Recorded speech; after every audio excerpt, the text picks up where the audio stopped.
The UN Human Rights Committee has raised deep concern over the rise of discrimination, hate speech, hate crimes and harassment against religious minorities.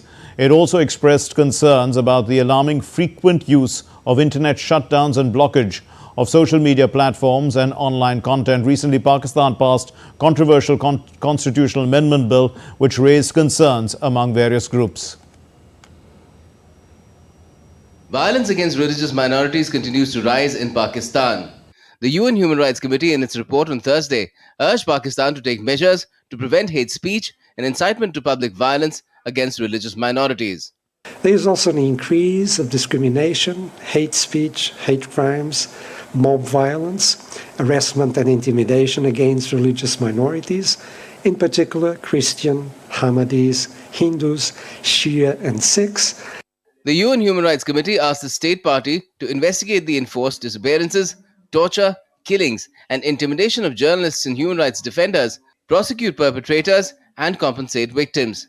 It also called upon Pakistan to stop restricting freedom of expression, such as internet shutdowns and the blocking of websites and online resources and bans on social media platforms, and to ensure that criminal laws and counterterrorism legislation are not used to silence journalists and human rights defenders. Recently, the controversial 26th Constitutional Amendment Act raised serious concerns regarding its impact on judicial independence. Changes included empowering Parliament to pick the Supreme Court's Chief Justice. Under the Constitutional Amendment, the term of the Chief Justice of Pakistan has been set at 3 years. A 12-member parliamentary committee will nominate the new Chief Justice of Pakistan from a panel of the 3 most senior judges.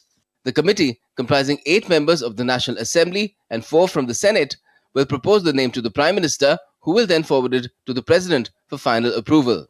The new amendment drew criticism from opposition parties and other groups, which said it was an attempt to subvert the judiciary. The Geneva-based International Commission of Jurists, or ICJ, said that the legislation was a blow to judicial independence. ICJ Secretary General Santiago Canton said that these changes bring an extraordinary level of political influence over the process of judicial appointments and the judiciary's own administration. Previously, the most senior judge after the Chief Justice automatically became the top judge.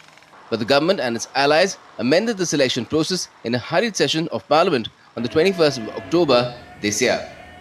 Fuzail Ahmed's report, DD India.